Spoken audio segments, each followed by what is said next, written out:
26. At this time, city clerk will do the roll call. Mayor Guillermo Nurse, Present. Mayor Pro Tem John Toby, Present. Commissioners Carlos Velez, Here.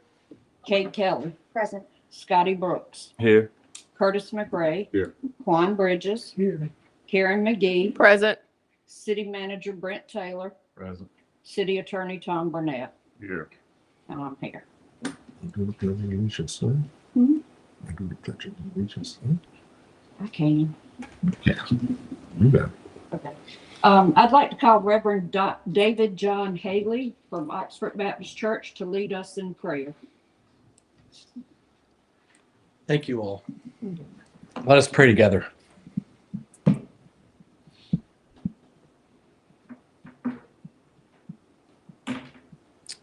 God of justice and mercy, you are the one who hears the cry of the oppressed and who refuses to forget those the world would rather overlook.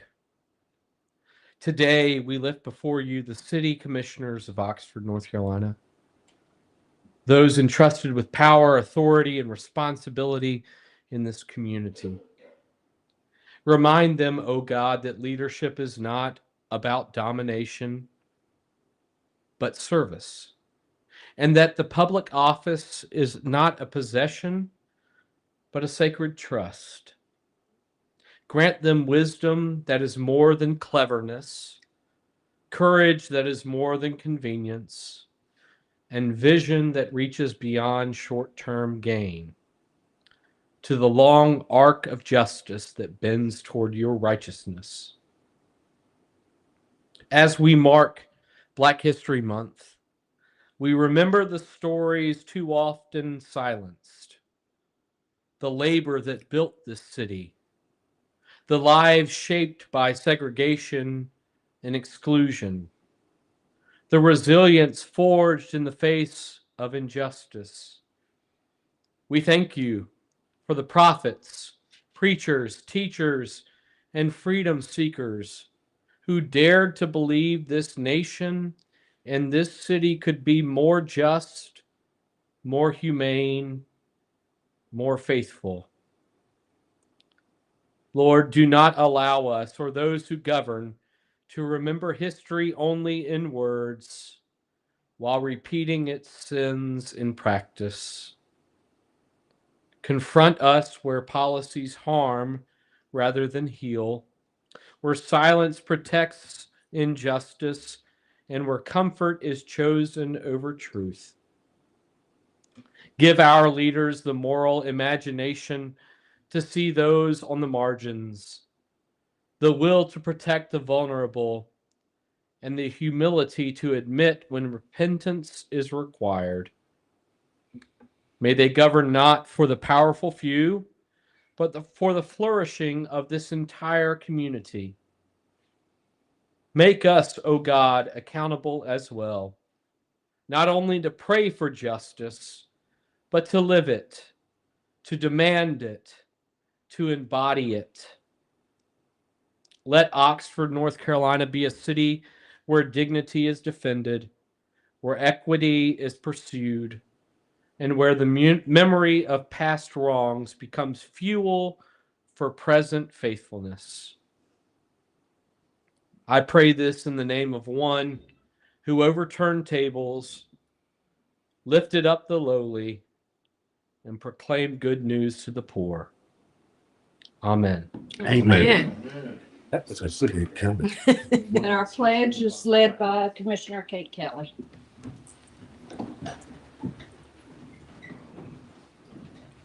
I pledge allegiance to the flag of the United States of America and to the republic for which it stands, one nation, under God, indivisible, with liberty and justice for all.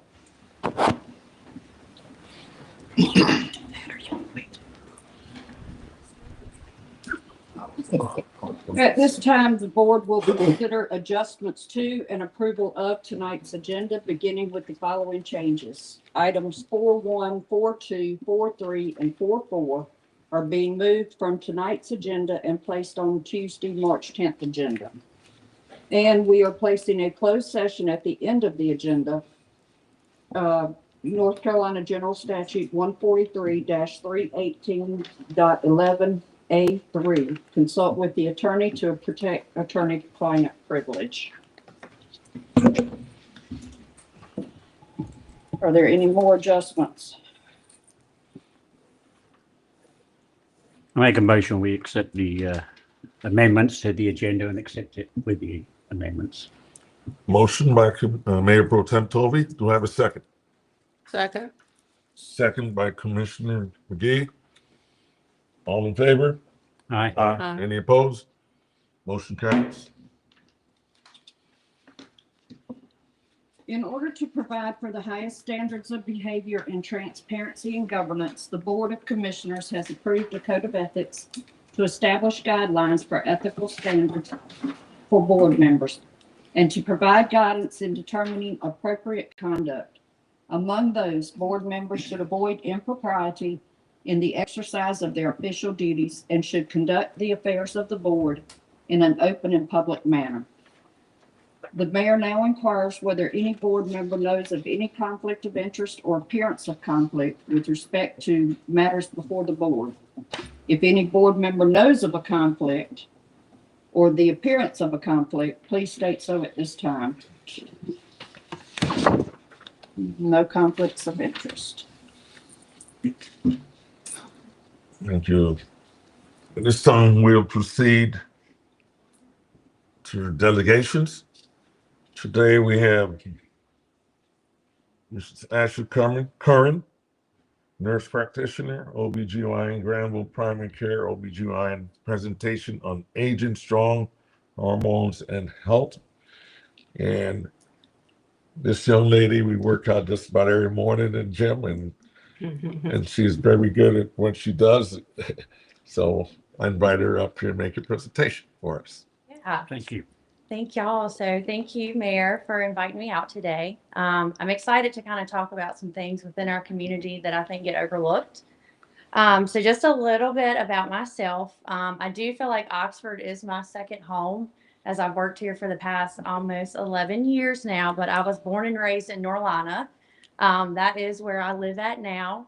I come from a family of, my dad is a third generation farmer of Angus, and then he's also a business owner here in North Carolina and in Georgia.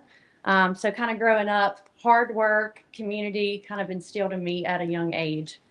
I graduated with my associate's degree from Vance Granville, which led me to doing clinical at Granville Medical when I was in nursing school, and I just love the family and community vibe. So that's actually one of the first places I applied to when I was graduating. I was hired as a new grad onto labor and delivery because I knew women's health was always my passion. And then I was supported from the health system from a new grad to a charge nurse to a clinical leader to a manager of labor and delivery. And then most recently, I graduated in 2024 with my master's degree to be a nurse practitioner specializing in women's health. And that's kind of what brings me here tonight. So enough about that part. One of the things that I also have a passion for is fitness. And I think in today's economy, today's world, so many questions going on about healthcare, what's good, what's not good. I think it's good that to bring out just the old fashioned fitness of taking care of yourself, eating right, trying to get the blood flowing each morning, which is what I try to do. And I know Mayor Nurse tries to be there most mornings too. So I started going to Main Street Fitness pre-COVID and pre-ownership of Julie. And then COVID hits, closed down for a while. I think everything was. And then once it opened back up and Julie started there, I became a little bit more active within that facility due to feeling safe there. It's hard to go places also in today's world and feel 100% safe with a 24-hour access. They have personal trainers there.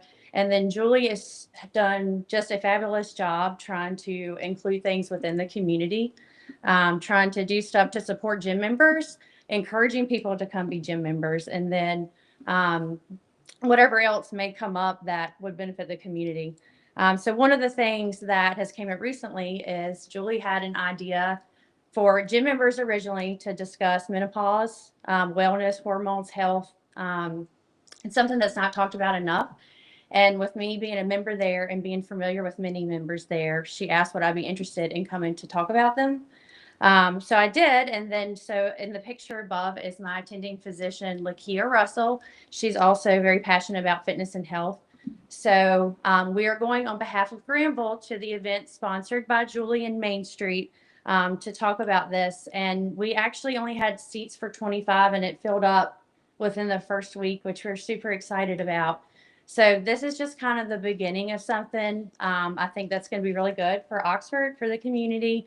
We're going to see how this one goes. We hope to do more for different reasonings. And we have other physicians that I know have talked and done lunch and learns and other things within the community.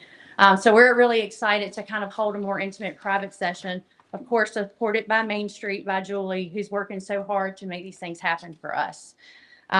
We hope to be releasing more events. Again, thank you, Mayor Nurse, for having me out and letting me introduce myself. I see many familiar faces that I see each day and around the community, and I've never got to meet some of you guys. So I hope to see you guys out and about in the future. Thank you. Thank you very much.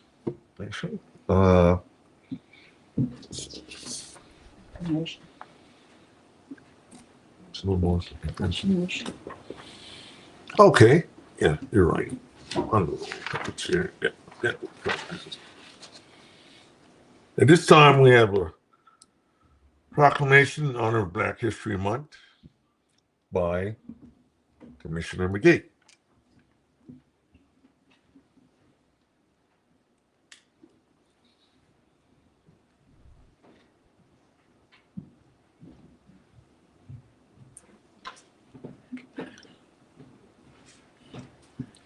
Mr. McCoy, would you stand up, please? Well, you can sit there if you would like.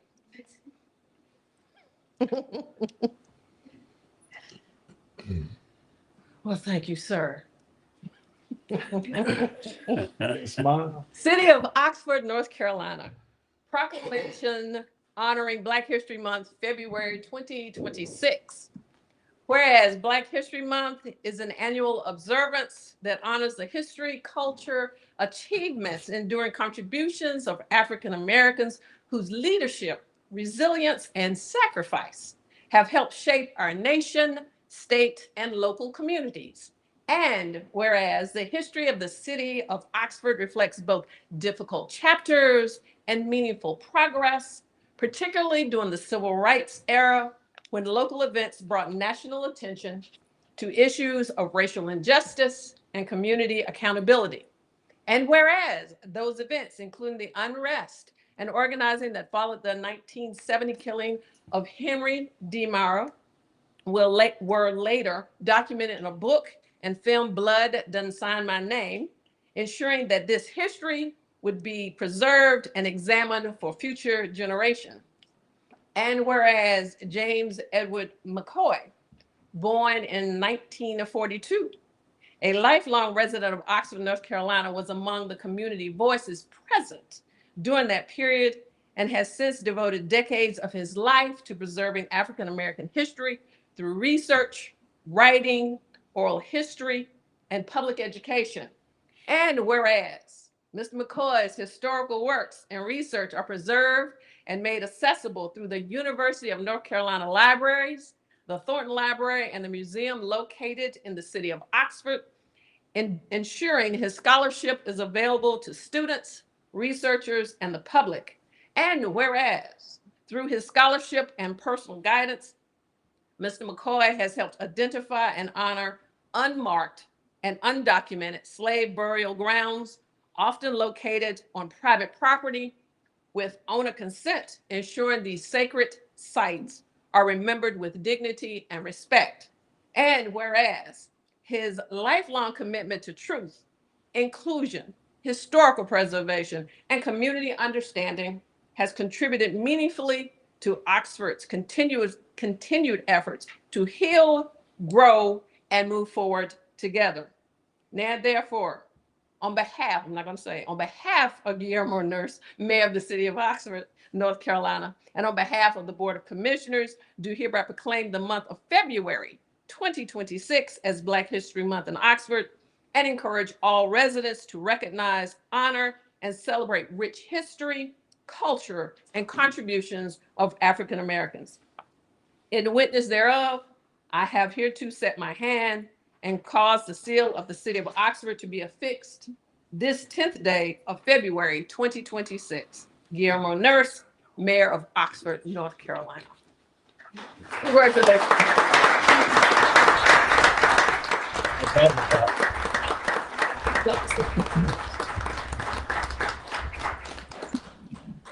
I'm speechless. You're never speechless. He's never speechless. Yes, it is. I appreciate my speechless.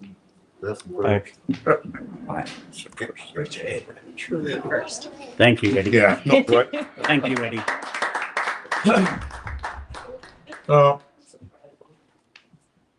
Sometime next week, we'll see some of Mr. McCoy's research that he has done throughout Granville County and here in North Carolina be done displayed here in City Hall.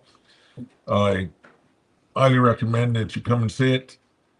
You'll see where all the churches were at, the entire history of those areas and the slave movement. So please come and see it. Also in the library has some what's it called? The oral history, I think, down there documented in the library, which we will not have the books out there. Fear that they'll probably walk away. But you'll see posters and different stuff that Mr. McCoy's research, and he's been in a lot of places. And so thank you very much, Mr. McCoy. And I know this was a surprise for you, so thank you. Well said.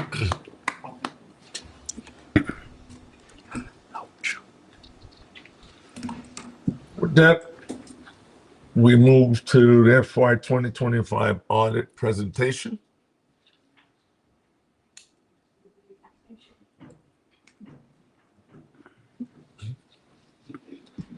Yes, tonight we have Lee Grissom from S. Preston Douglas of Lumberton, North Carolina.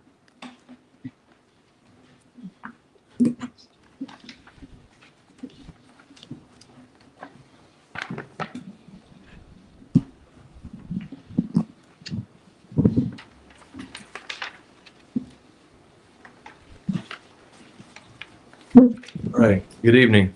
Good evening, sir. And I also like to go to the gym, and I'm only up to 3 pull-ups. So get better. I'm proud of the 3 pull-ups. Don't be like the doctors sitting out there, CEO of the hospital.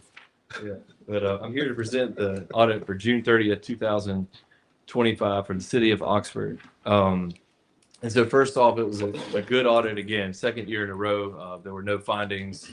We issued an unmodified opinion. That's the highest level of assurance that an independent CPA firm can issue. And really, your staff did a great job providing full access to records and getting everything by the December 31st deadline. So that was, typically speaking, or in the past 20 years, the deadline was October 31st. They allowed 2 more months. So the deadline is now December 31st. So the city was able to get that, and we were able to issue the opinion by that December 31st deadline. And just a lot of work went into these statements. I don't know if you had a copy of the audit report. There's 117 pages. And there's some good stuff in there, but then there's some stuff that's rough to get through. But anyway, a lot of good effort that your staff and my staff as well did. And we'll go through PowerPoint slides in a moment. Most of the trends at the city are really, really strong. So that's signaling good stewardship by the board over that 10-year period. And particularly, I think, since maybe 2018, you'll see that very, very up and to the right trend. So you'll see that in a moment. I do want to point out the construction in progress in your water and sewer fund at June 30th, 2025 was right under 69 million. That is very substantial. So you have a $90 million project that's showing in your financial statements. So I just wanted to point that out. Your general fund had a strong year, and your water and sewer fund, your utility funds had a really strong year. Just to point those 2 out. Internally, your record keeping was in great shape. There were very few journal entries that we had to make. to your financial statement, financial records that were provided. So from an internal control standpoint, your staff did a great job. And again, you met the deadline. So let's go to the PowerPoint. Okay, this is the agenda, financial results. And again, that's talking about the audit opinion being unmodified. And then we have a couple of compliance audit reports. I know this is boring, so I'm going to try to go through this as quickly as possible. And the last thing would be performance indicators of concern, which basically there was nothing Let's significant. take your time. I want to make sure everybody understands this. No, I'll go. You'll see. Let's go to the next one.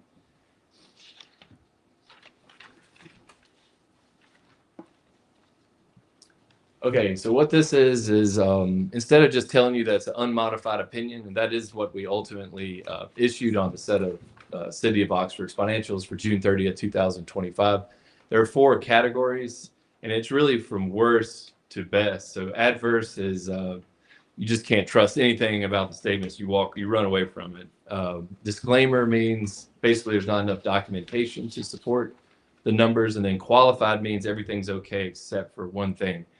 So you guys got the best score with unmodified opinion. So again, that's the highest level of assurance that an independent CPA firm can issue on a set of governmental financials.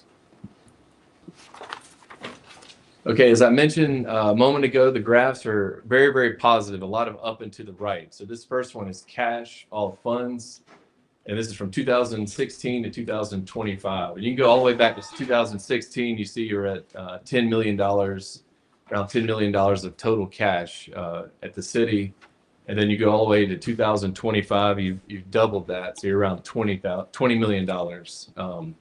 And so that's the second highest, I think the second or third highest cash balance at June 30th in the last 10 fiscal years.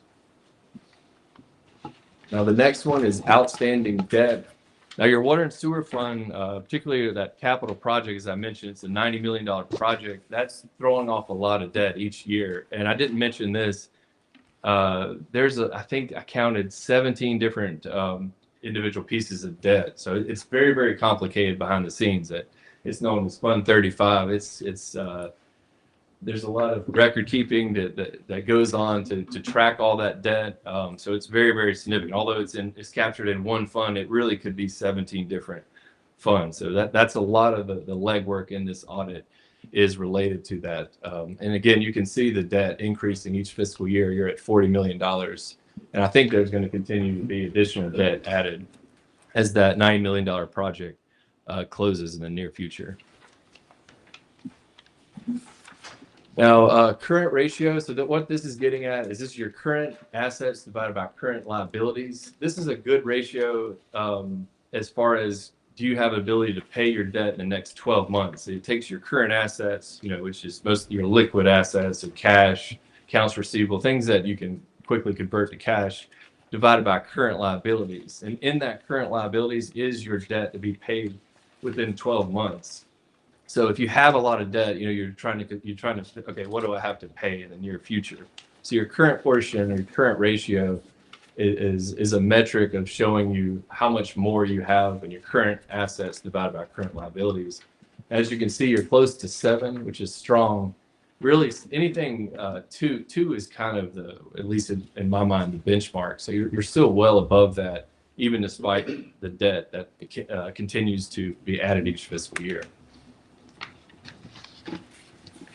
This is analysis of fund balance, governmental funds. And most of this is probably your general funds, your equity in your general fund, or your fund balance by fiscal year. That's the blue line.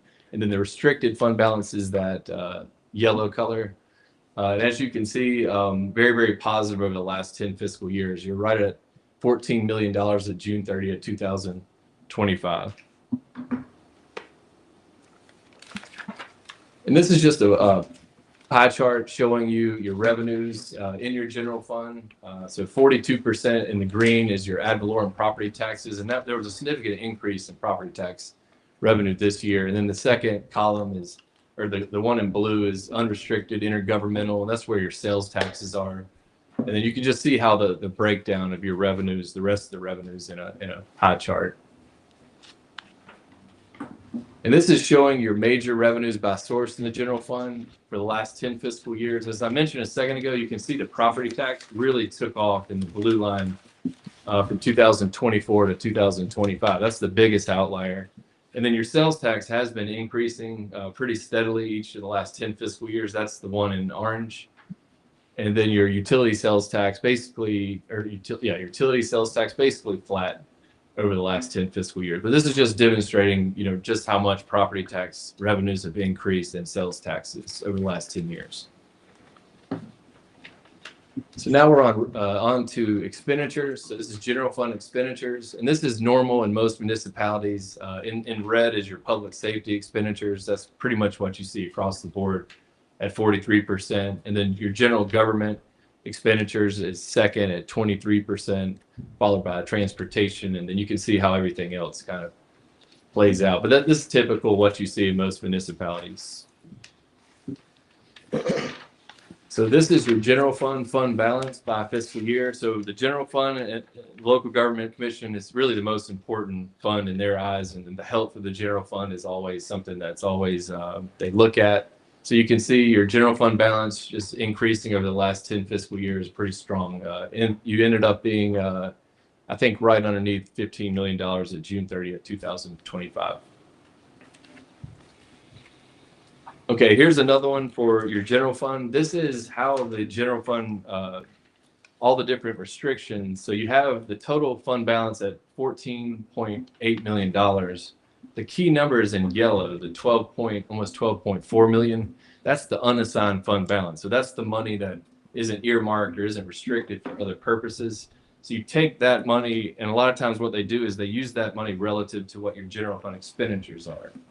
So in the next slide, you'll see your expenditures are about at 100% of that number. So you basically have unassigned fund balance that covers your expenditures, at least what you reported in this fiscal year. So it's a really strong fund balance, and I think that give a lot of credit to the board over the years. I know the previous manager was really tight on the budget and really trying to increase this, but you see back in 2016, the city was at 13%. So that's a very low emergency fund. This is kind of the way I look at that. So a really significant increase over the last 10 fiscal years. So that's a really positive sign. Okay, and not mentioning those graphs is the water and sewer. I'll just point that out. Your water and sewer fund did really well, and it's done well each of the last 4 or 5 fiscal years. Your water and sewer fund added $2.3 million to net position. So very strong performance in your water and sewer fund. Just wanted to point that out. Compliance results. Okay, let's go. Now, in governmental auditing, we're required to test internal controls, and then there's additional work related to all the federal grant money that came through the city. So that's what this is getting at. The first one is basically saying that we did not have any internal control findings, and that would be significant deficiencies and material weaknesses. So there were no findings, and when we walked through all the significant areas at the city, and a lot of times there's a judgment call, of course, but you kind of compare to other municipalities that you audit, and is everything in line? So basically, there were no material weaknesses or significant deficiencies that we reported. Similarly, this is basically the same thing, no findings related to the compliance work for the federal single audit. So I mentioned that at the top of the presentation. Okay, housekeeping items. I'll run through this quickly. There were no significant accounting policies adopted. And what this is getting at too is management, judgment, and estimates. I just want to point that out on the balance sheet. If you were to look at the financial statements, there's a lot of things that are very sensitive to estimates. On page 28, you could mark that on the actual audit report. But there are several things such as anything related to pension or OPEB, other post-employment benefits. I mean, we're talking $6 million and $3 million.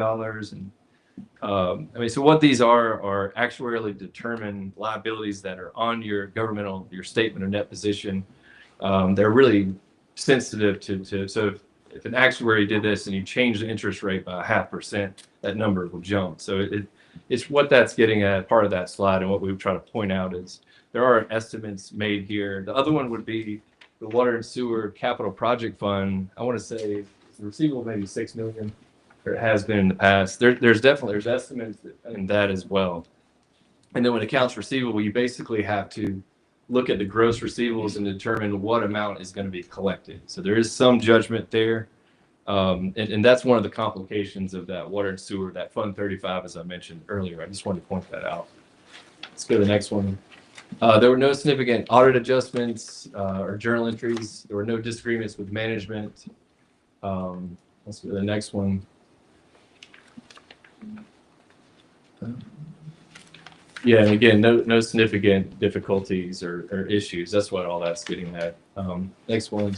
Okay, for this next crowd, at the conclusion of the audit, we submit the information in form of this spreadsheet called a data input sheet. And basically, it's kind of like self-reporting. So the local government commission has metrics, and you're sort of comparing those metrics to the performance in this audit that we just completed. So that's what this is getting at. So if there's anything in red, that's something that you have to respond to as a city, and the board has to sign off on.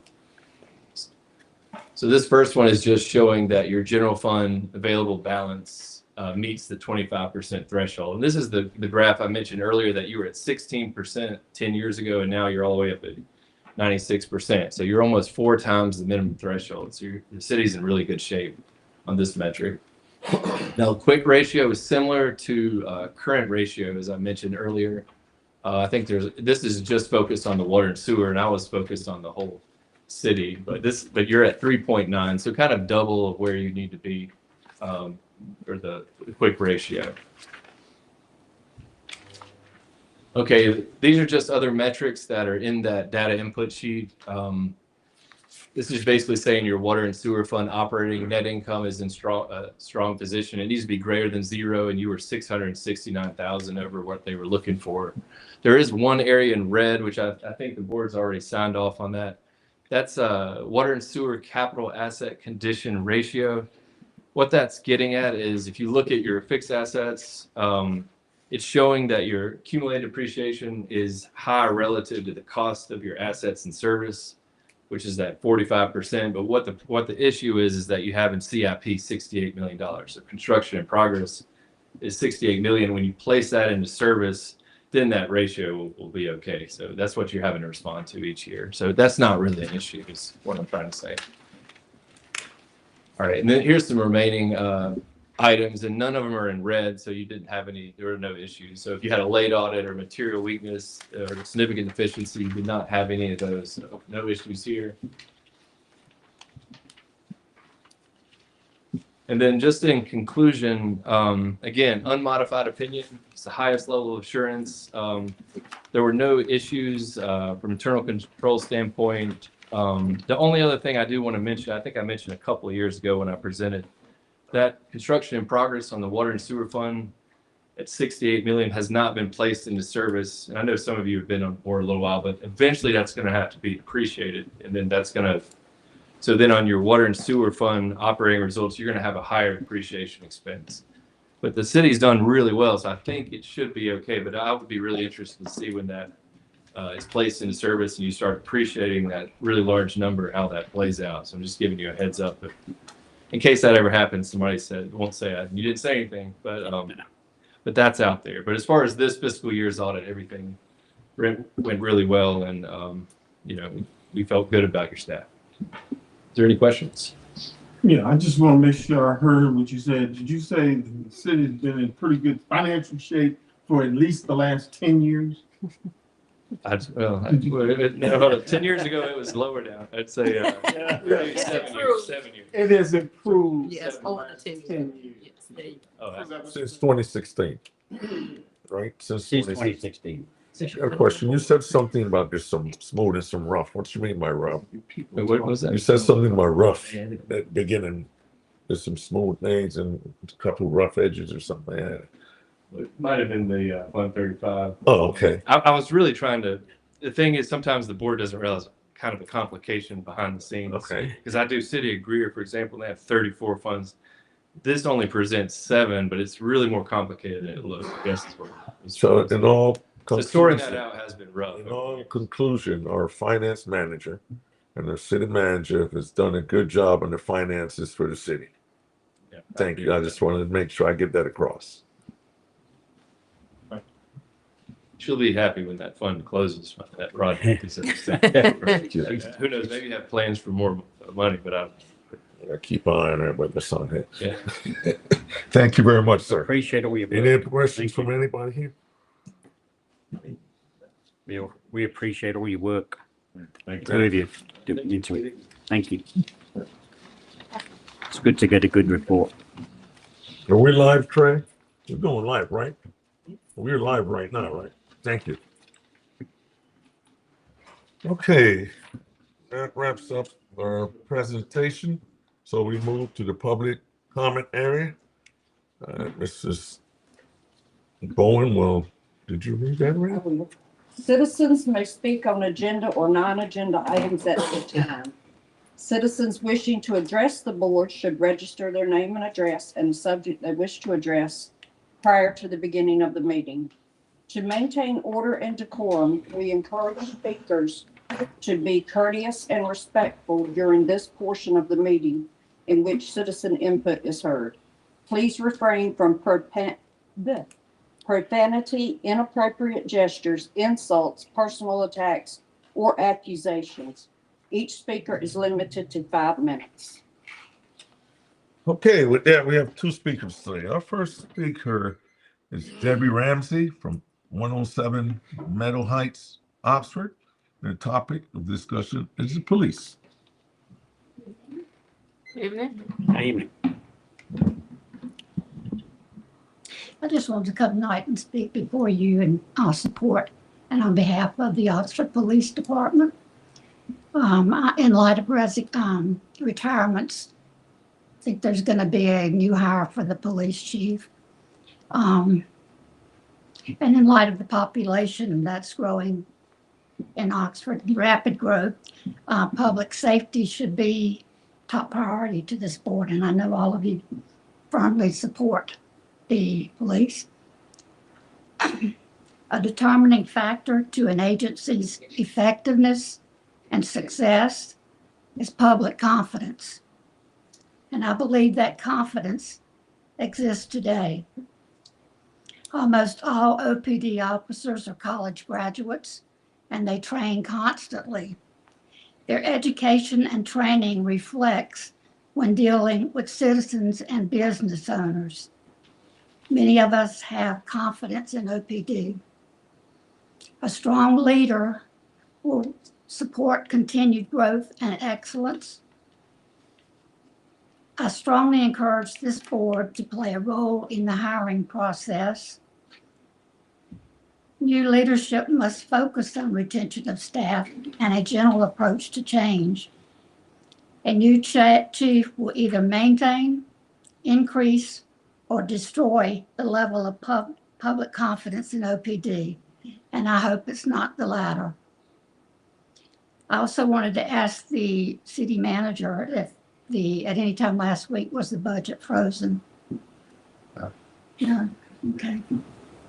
All right, thank you. Thank you. Thank you.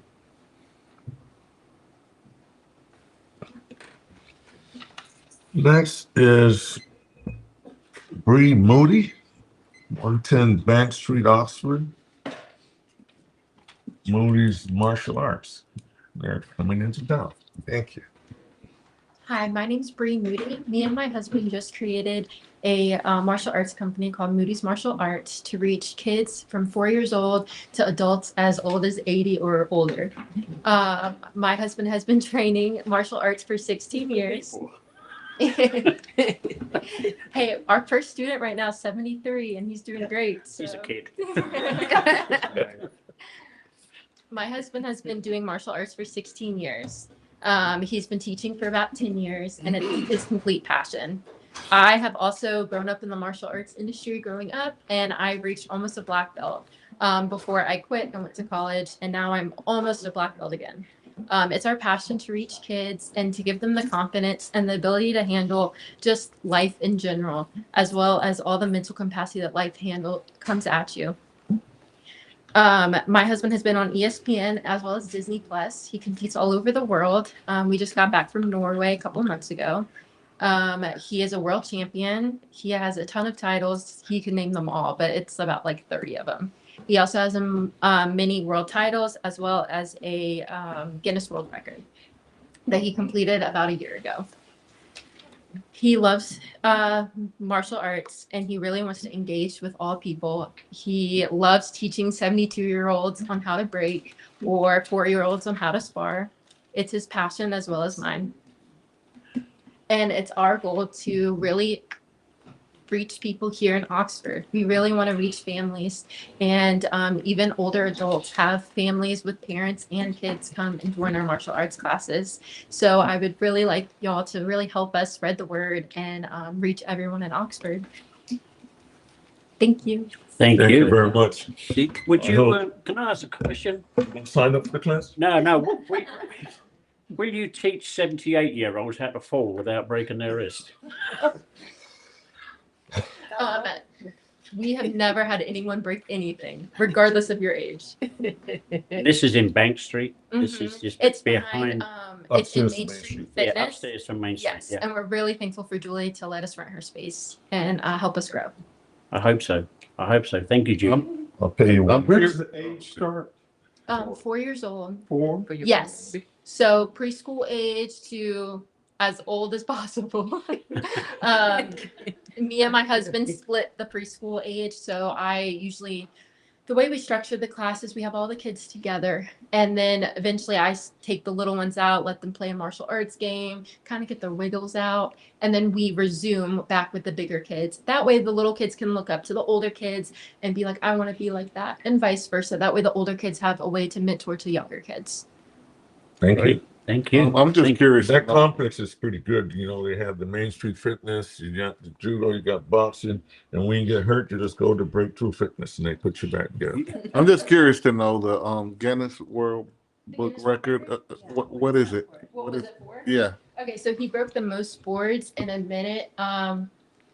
Basically, it was a stack of boards like this. It was 2, so it's unspaced. So in breaking, you have space, which is carpenter pencils. If anyone knows what that is, it's basically just the pencil in between. Yeah, the the flat board. pencils, yes. Right. So the purpose of a carpenter's pencil is A, so you don't break your hand, and B, so you can break through more. But you can break through a smaller stack without carpenter pencils. Yeah. So my husband broke through 3 at a time in a minute and broke 200 boards Without the without the pencils. Yeah. So basically, he went in a circle and just went like this, and it hit it on this end of his.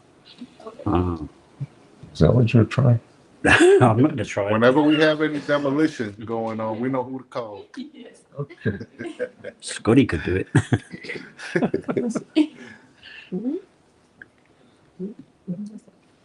Thank you very much. I'm Thank quite you. sure some of these guys want to sign up. It's Thank you. man or woman will sign up and take classes there. Next on the list is Mr. Robert Fountain, the Sheriff of Granville County.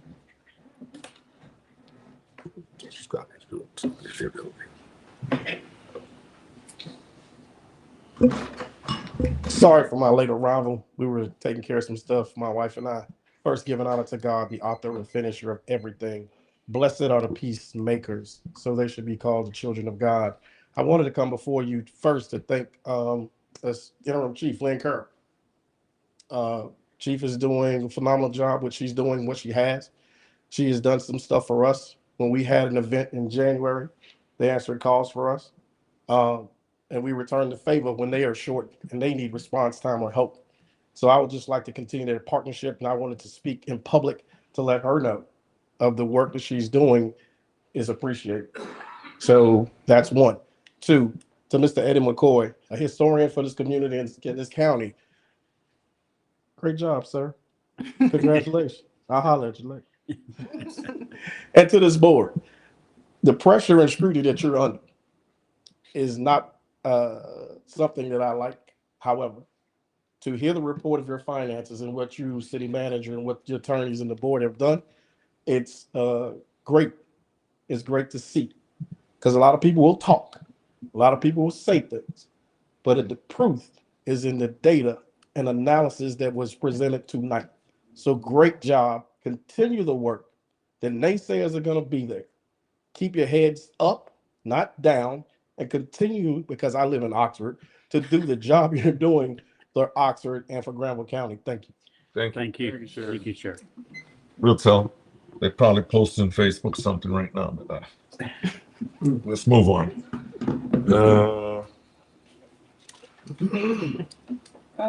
Public hearing in city business. Citizens may only speak on public hearing items at this time. Citizens wishing to address the board,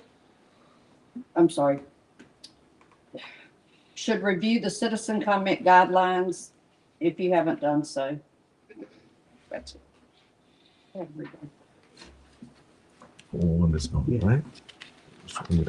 The first item of business is to hold the public hearing to receive citizen input requesting additional funds for the CDBG 21-C-4021 grant to rehabilitate 2 additional homes and consider approving the resolution to request additional funds.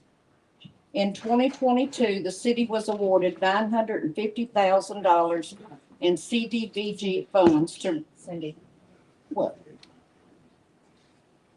I took them off.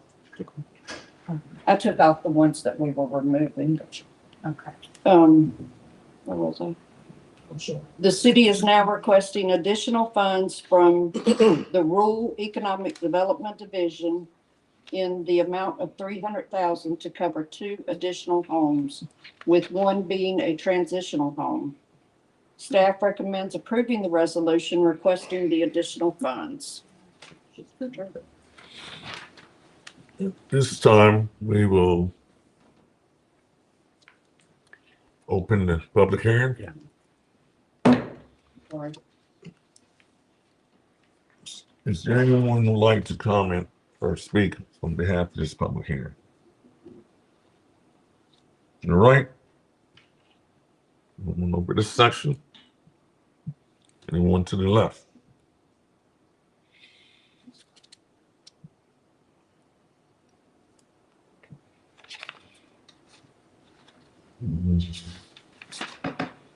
Nobody speaking? So we got a motion. Well, it's a public hearing. Anyone else? No one? Public hearing is closed. This time is their motion. I'll make a motion. We accept it. Is there a second that motion? Any discussion?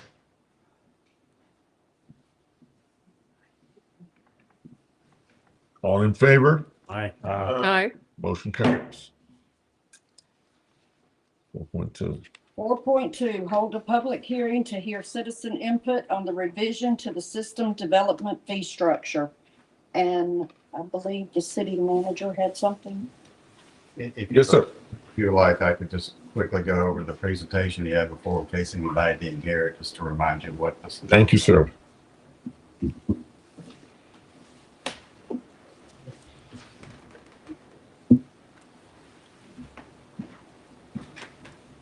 Glasses.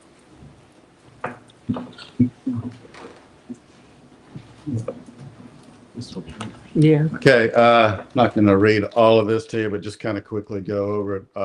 What is the system development fee? It's a one-time charge or assessment by a water authority or government unit, in this case us, imposed on development to fund the cost of capital improvements attributed to such new development. And it's a method to try to recoup that cost. The fee must be determined and prepared by a financial professional or professional engineer. So in other words, it's not something that we're doing as staff, that we've gone out and got professionals in the field. Documents in reasonable detail, facts and data used in the analysis. Again, going to a professional firm to do that. And they generally accept accounting, engineering, planning methodologies, and then incremental costs, marginal costs, combined cost methods, which I'll go over in a second. And then kind of the key thing is that we are required to have a planning time of at least 5 years, but not more than 20 years. Okay.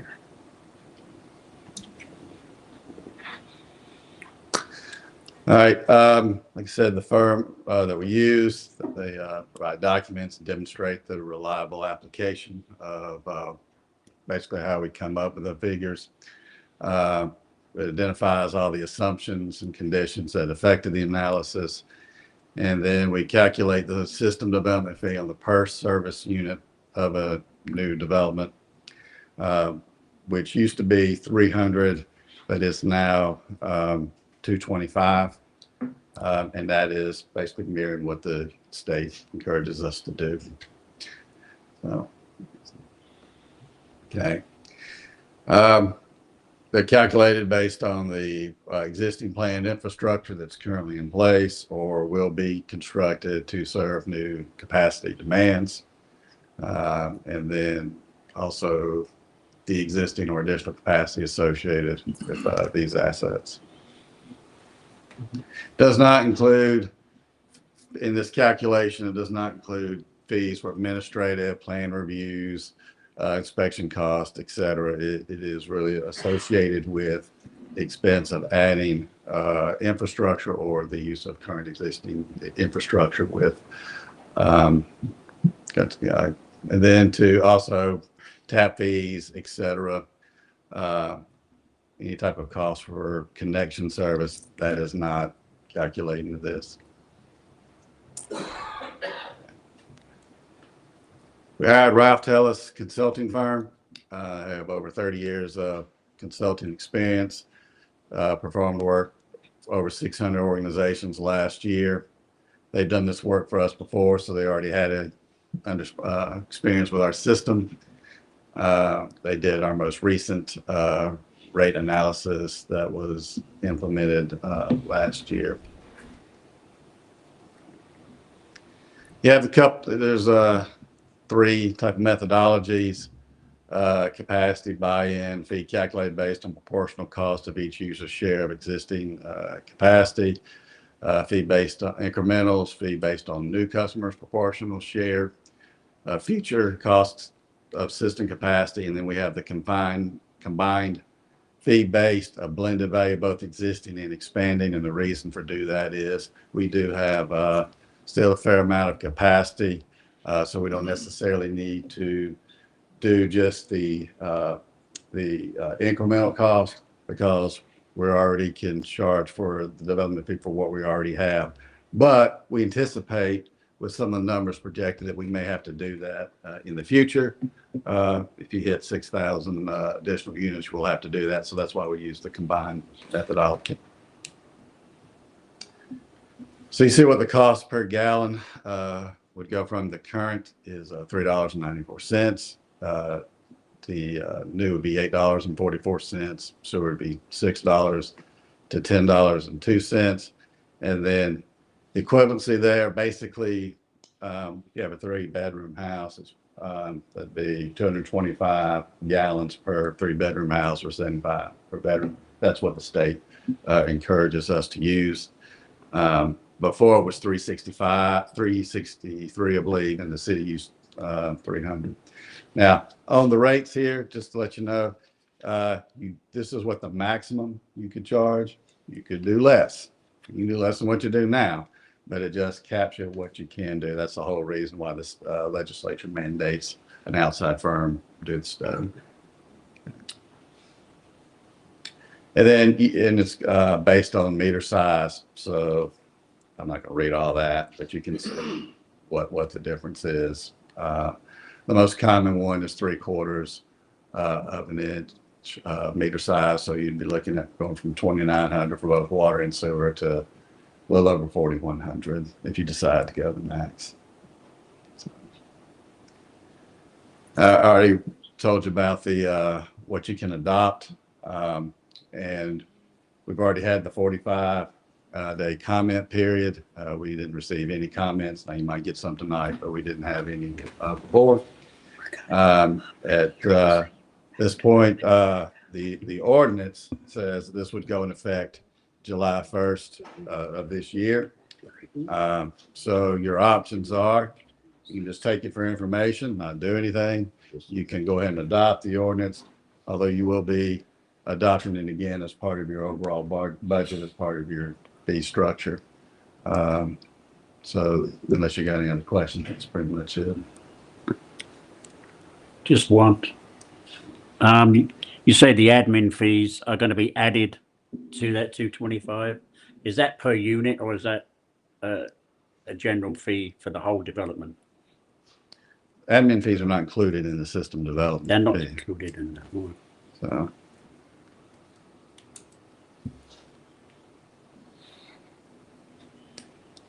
any costs like that are just billed independently. And I guess just to reiterate, it's for new development, right? Right. Yeah. Okay. Well, while you're here, Mr. Taylor, I'd like to open it up for anyone on the right would like to ask questions. Open it up. It's already open. Sir? Please. Come to the mic.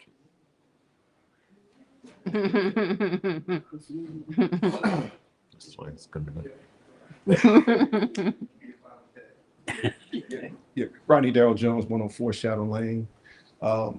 Showing ERU at 300 and then of course using the 225. So if you were to calculate the 300 on the new, the water and sewer would be much higher. So is there any particular reason why they're still not showing using the 300 instead of the 225 on the right?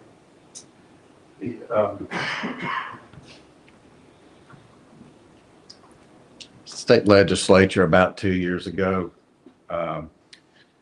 reduced what you should use per bedroom for a house.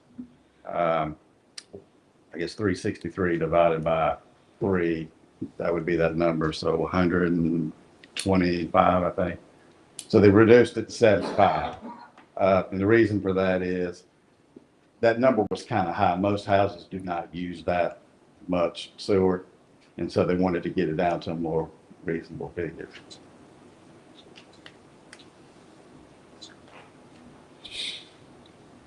Anyone here? Anyone else?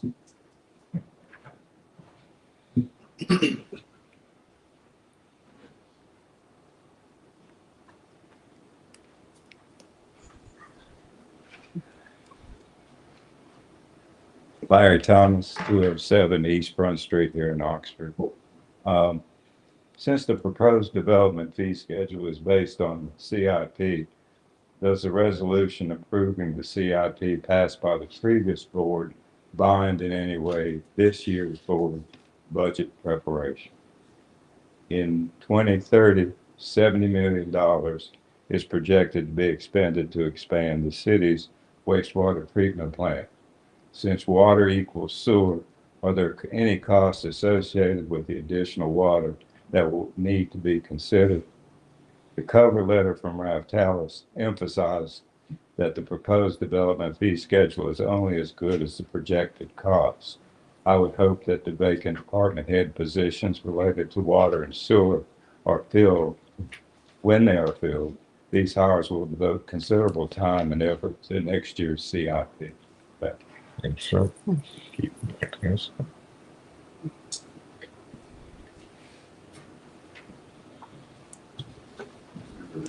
The question, right, is the council bound by the CIP?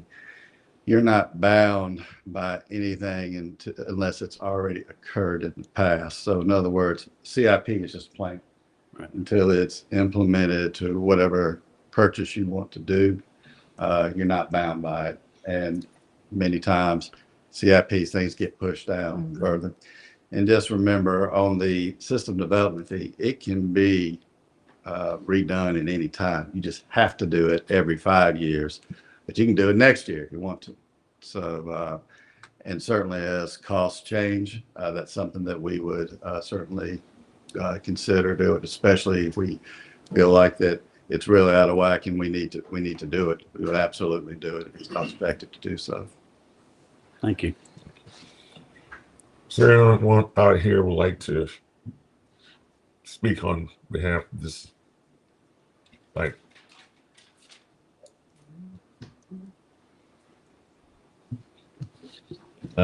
public hearing not closed. Item 4.3, consider approving the revisions to the system development fee structure. Staff recommends approving the system development fee structure ordinance.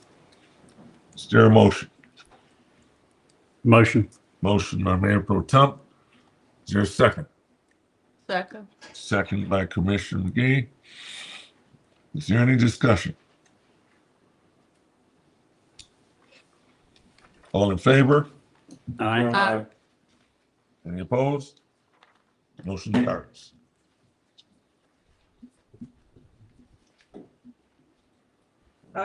Section 5, discussion items. 5.1, City Hall facilities. And I'll turn that over to the mayor. City Hall facilities, discuss all facilities on Winnie Bar Street campus. What we are looking at for this topic, there we talked about the building that's being used by Motorola and the growth of we're experiencing the growth and needing more room to operate. We are seeking to return that, which is a lease. We're leasing it right now to the Motorola guys. And we're seeking to return that back, take that back to the city where we can plan and use that as we need. As we see growth coming along, we need to expand. We just sort of tighten space throughout City Hall and just about everywhere right now. Commissioner County, was that a thing? Yes, ma'am. Do we have an idea of when that lease is up? It's up next year. It is. Lease is up next year. But like every other lease, give it time. We can close it when we want, right? Or we can give a certain amount of time. I believe it does, including out clause, but I can look at that. For all purposes, the lease is up next year, which is not going too much. That gives the city enough time to plan and make use of this facility. And we just looked at, we operated EOC out of the fire station. And we need, as we see the way things are, we need additional with all of the homeless situation we have. We don't have enough storage space for anything, not to say not making that a homeless facility, but there's things going to maintain in that community. And we don't have any space at all. So I understand that it's underutilized at the moment. It is not utilized in its full potential, but we could use it as a city. We need that space, so we could use it fully. Could we use that as like a warming center for people?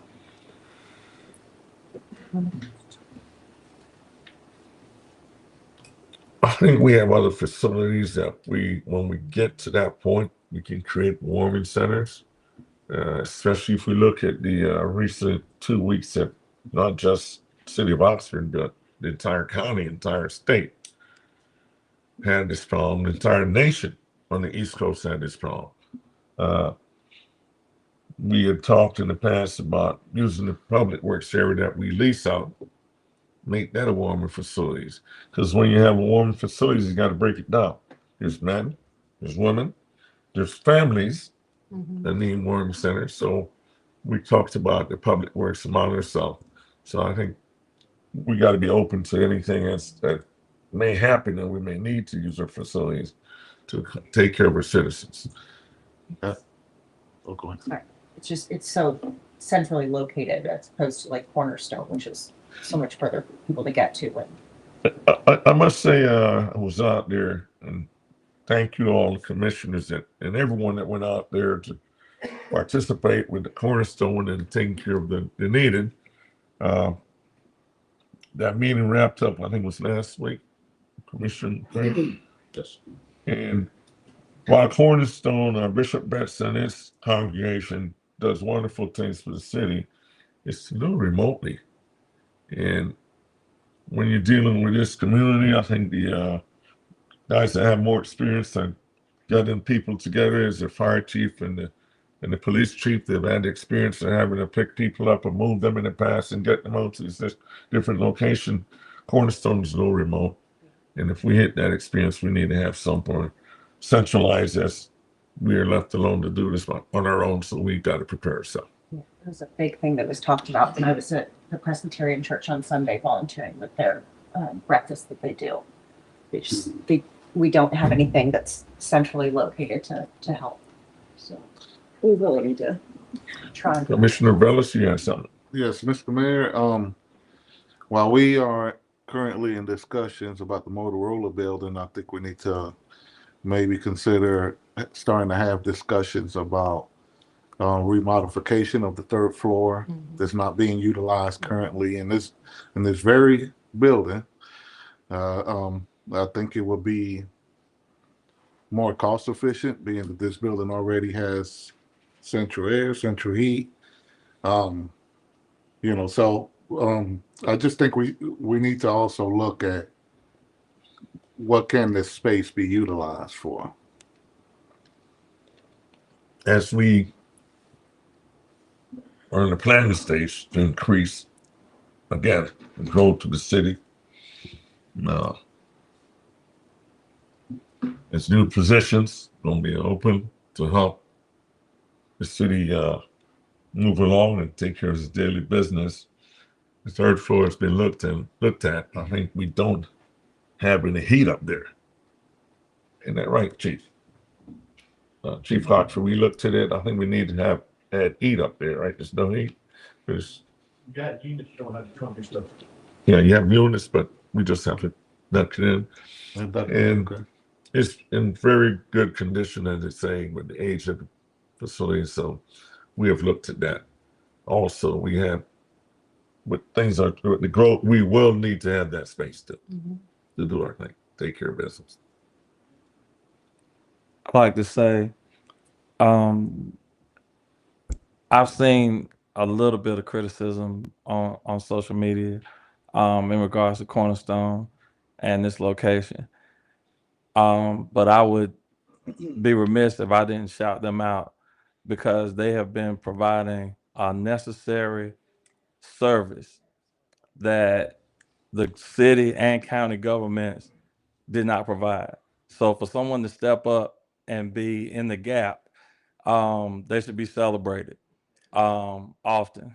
And I went out there Wednesday, right before it started snowing. I was talking to a member of their church at the barbershop, and it just hit me, okay, if I don't go out there and volunteer, there's something I can do. I can provide some resources. So I took some water and I took some toilet paper out there and had a very good conversation with the ladies that were out there. And so as we continue to deal with this very large issue, we definitely should include Cornerstone in our conversations, because they are the experts, because they are the ones that have been doing the work.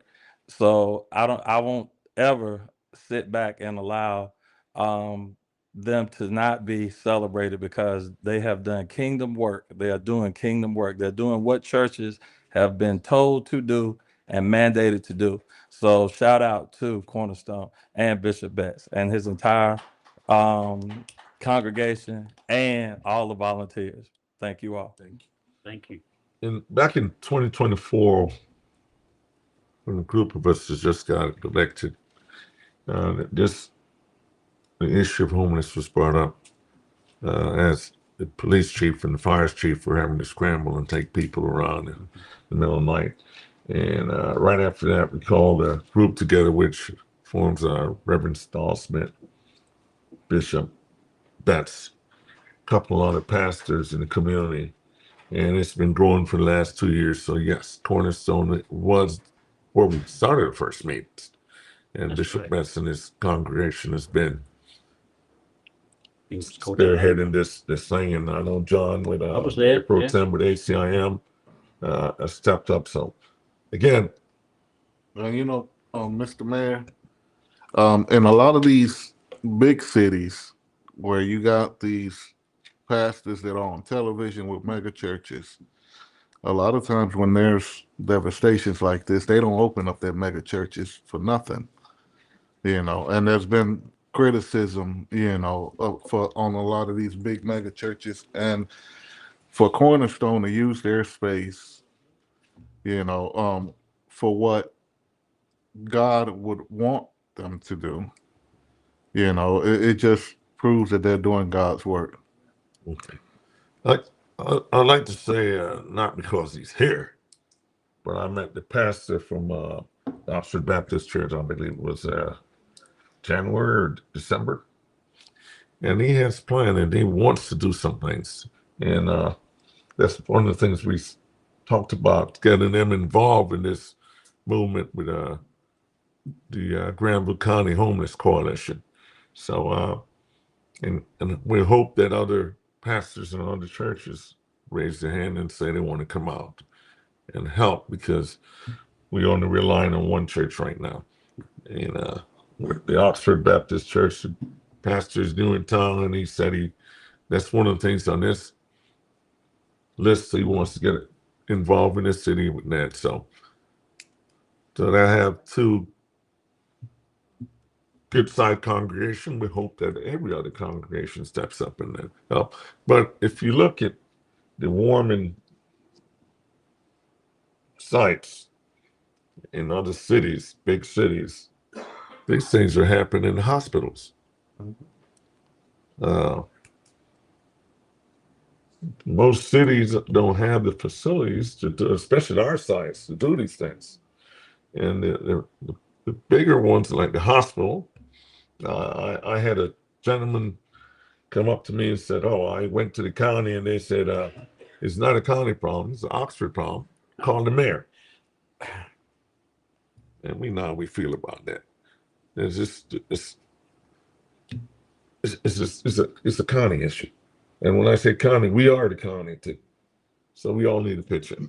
So again, if the churches want to do it, move in. But going back to the subject we have at hand, which was discussion on the facility at Williamsboro Street.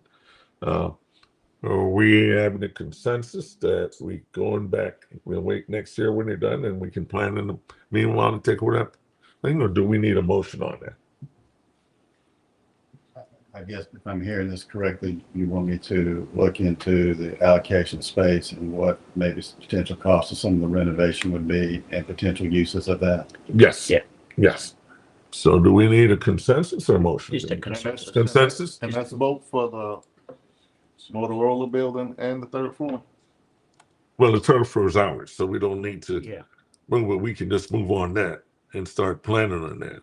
Okay. The Motorola building is something we lease out, so we need to say, okay, we're not going to lease it anymore. That's why we need a consensus. So we have a consensus to do that for everyone. Right. Yes. Okay.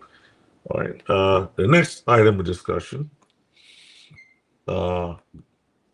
trash compactors downtown.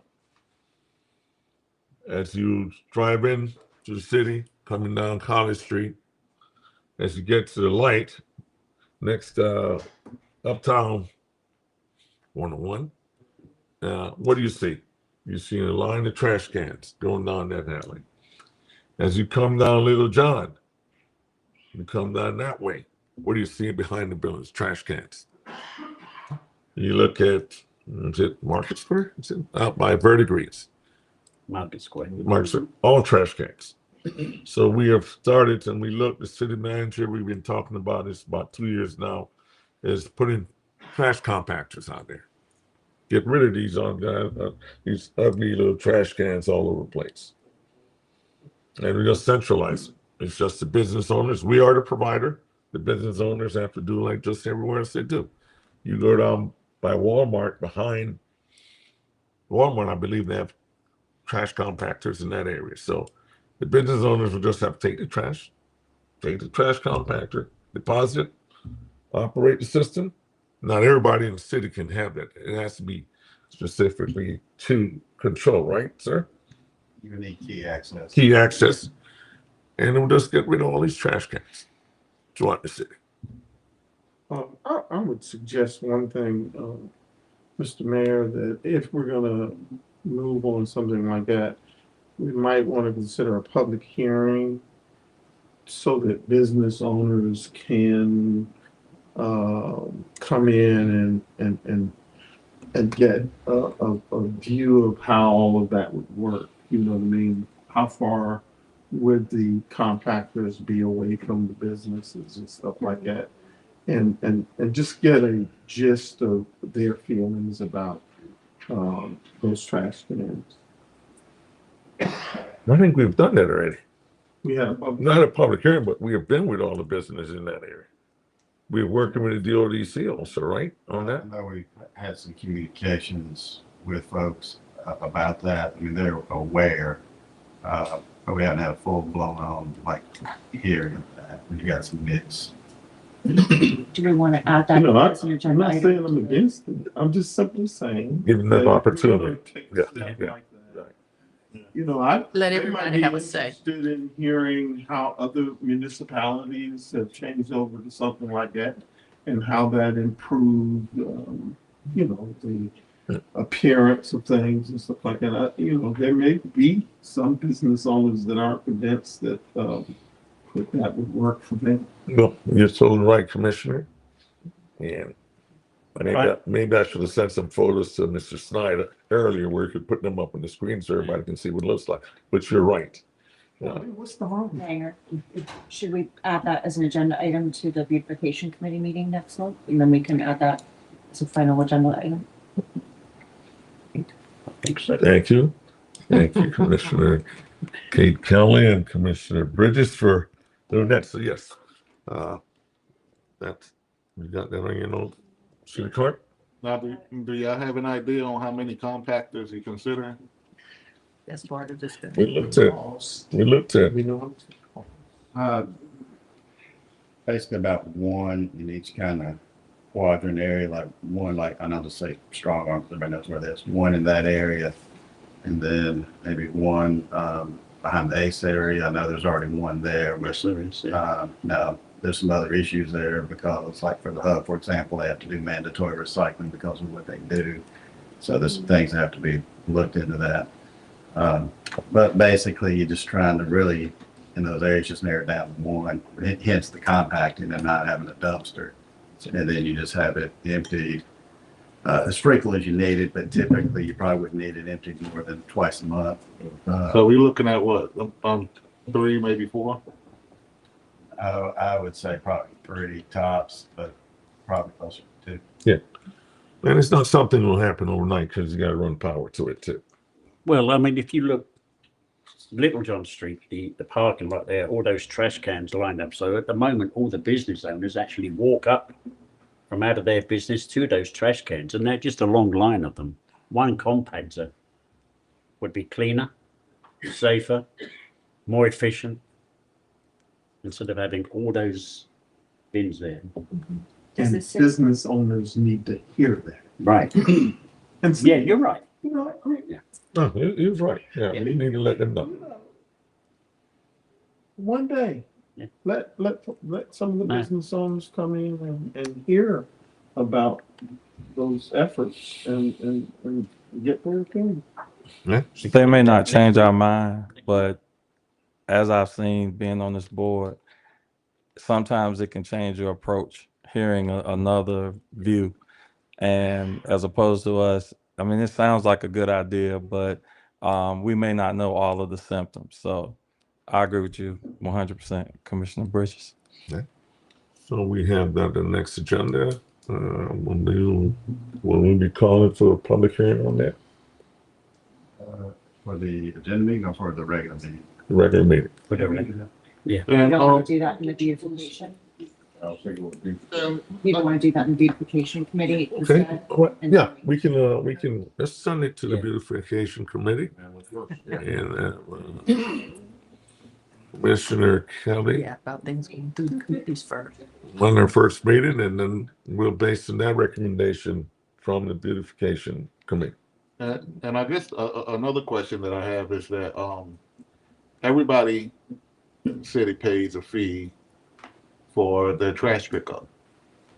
Being that it's going to compactors, whatever it is that the city's paid, that these businesses pay now for their trash pickup now, if it was to switch to compactor, would the fee change on what they're paying?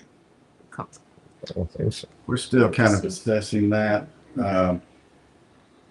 That's really the best way to say it, is that we need to assess, because we're kind of really moving into a different realm with the compactor type Right. rate Yeah. structure. So we'll need to continue to assess that, but we can do that. Next week. Let's see. Who pays the electric for that? Is that the city that would pay? Well, with that ours, we would. Yeah, yeah. We would. Yeah, I would think so, yeah. So at this time, we'll, your next, when you have your meeting for your committee, that will be posted on the website. First Monday First Monday, still be of in March. first Monday in March. March 3rd. What time? 5? 5 o'clock. Okay. That's what prior to the agenda. The next item we have, are we good with that? Say more. The next item we have is a budget retreat. We've been juggling dates to try to get this and make sure everyone is here, make sure our finance manager here, everybody's there. So And that's been a bit of a challenge. Yeah, right. I'm gonna throw this out to you, and then you just certainly figure out how to meet whenever you'd like to meet, but, looking at some of the schedules, I thought maybe if we did one on like Wednesday, the 25th, and then finish it on the Saturday, the 28th, where it's not too much to, so it gets around some of the course schedules and, Of February? or, Of February? February. Yeah. That's, that work. let's see what Mr. Bridges, he has a busy schedule in the daytime. So what's, are you talking about Wednesday, all day Wednesday? Yeah. Okay, so Saturday would not be a problem at all. Okay. I'll have to look at, because I thought we got a date, the 17th of March or something. No. Yeah. No, she can't make it. 14th. Our finance Okay. director can't. Yeah, right. Fine. All the commissioners could make it, but not the finance director, right? All right. So, all right, I'll look at the 25th. I don't believe it'll be a problem, Okay. but I know Saturday is not gonna be a problem, the 28th. Okay.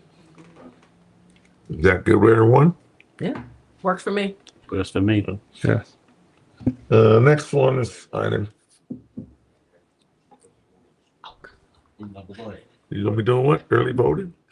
That's all right. Busy day before the primaries. Okay. So you said the 20. Next up 20, one is an 28. update from the city manager, Mr. Taylor, on speed cushions. Consult with the chief It's for the about retreat. potential roads that would benefit from this. I know we wanted to try to test some out. I don't think I'm leaving it back. Looked at potential 4 locations, Broad Street, between Hayes and Alexander, Goshen Street, between Pochin, I say it, Foshin. Pochin, and Austin, Polly Drive, and then Oxford Park Boulevard, somewhere past Louisville. Each of these devices roughly costs about $3,000. So it's just, initially we talked about 2, but do 2, we do 4, we do whatever is your pleasure, and try it. These would be the type that would be fire apparatus friendly. Will this be an in-house project or we'll contract that out? Or probably easier to contract it out and do it. Most likely, but Okay. Look at the cost. Usually with the design, it's usually contracted. Yeah. Just the way that they are made and what they, Hmm. specific dimensions that they use contracted out. Question. I remember the initial presentation, but how does that work with like snow plows and stuff? Do we have to remove I them? would suspect with snow plows, they would be known where they are, just like regular speed humps. Just like go around them or something? Where they just Lift up. You just have to lift the blade. You can't go around them. Yeah. Yeah, there will be It's more. not roll over top of it. There will speed cushions, there'll be markers on the side. Yeah. So they'll know that. I just don't know if you could shovel over them. Are the street locations set in stone, or right now they're just suggestions? Wherever you like, this was a suggestion based on some of the speeding that, the chiefs have heard about, so that's why we just brought those up, but Okay. Well, I have a suggestion for my neighborhood, so I'll get with you on that. I believe a lot of this was public feedback some time ago, wasn't it? I mean, we had the public in here speaking about it, so. I think it was about a specific area, not just in general. I remember Polly Drive in particular. Polly Drive, yes, that's the Norman. And then we had the, out in front of the street going down from the police department, but they have some stop signs there. Is that correct to that problem, Chief? Thank you. But has it been effective? I stopped there. They're, now they used to it, they're stopping. I stopped. Every time. You better stop. Right, because it hadn't been one in forever, and it wasn't lit. Even though it's annoying going down 15, those stop signs they have, the 4-way, Yeah. they're lit up like Christmas trees. So you definitely, even at 3 a.m, they get your attention. That they're there. Solar lights on. Okay. So the location identified by the city manager are okay. They're good for the first, there's a test run on these things, see how it works. Certainly, yeah, because they're portable. Is that what I mean? Do we need we can go to consensus on this? or- Consensus, yeah. Attorney, we probably need a vote. Yeah, need a yeah, vote? vote.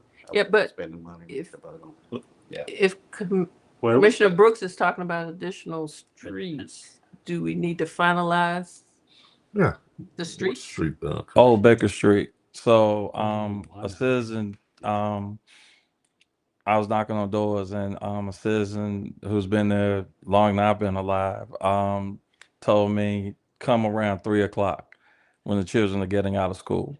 So I went, and even though there's a stop sign coming from the housing authority's property, there's a stop sign at the end of Old Baker Street to get to Goshen Street.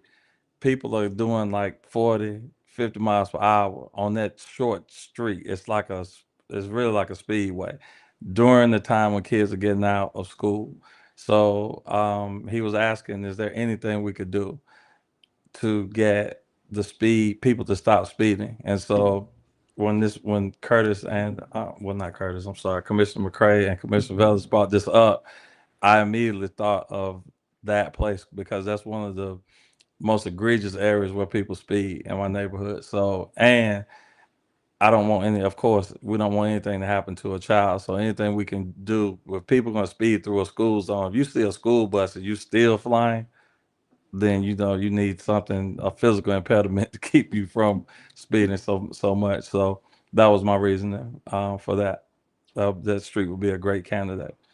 No, the only thing about Goshen is that the small section between Ivy Day and Alexander is state maintained, so we'll have to make sure that if it's going to get put on Goshen Street, that it's not put on the section where it's state maintained unless we get the permission that we need, to do it. I'll verify. Yeah, because it comes out, I want to say the state maintenance come down Ivy Day, turns on Goshen, and then turns on Alexander. And I want to say, I have to look at it again. But I know that little section is state. Can I ask the Oh. chief something? Chief, if you have any problems with Old Baker Street, speeders around Old Baker Street? Many? Haven't No? I got any, you see? Okay. Thanks. with this here, we can send out something tonight and we're gonna start putting some pressure on it. We have not received any. Okay. I had talked to our former chief about doing a speech, putting the speech, the device you all have. Yeah, just to get some data because I knew we would need data. So but we didn't bring it. She's retired, so that. Chief, do you got blindfolded device? Do you got blindfolded device? Blindfold, The ones that because you got the ones that are display we got the speed that's is lit up. People see it prior to get to it, and then you got the ones that are blindfolded where people don't see that they're because you get a more accurate reading when you put a blindfolded device out there because people don't know that it's there, so they'll continue their regular routine, and you'll get a more accurate reading. I Let's got take, that, sorry. At the top end, like this? back that way. Okay. We get a lot of complaints. Okay. just a note, for those places where you said folks are running through the stop sign, would it be possible to actually light some of those stop signs up? Just at least one or two to see if that makes a difference?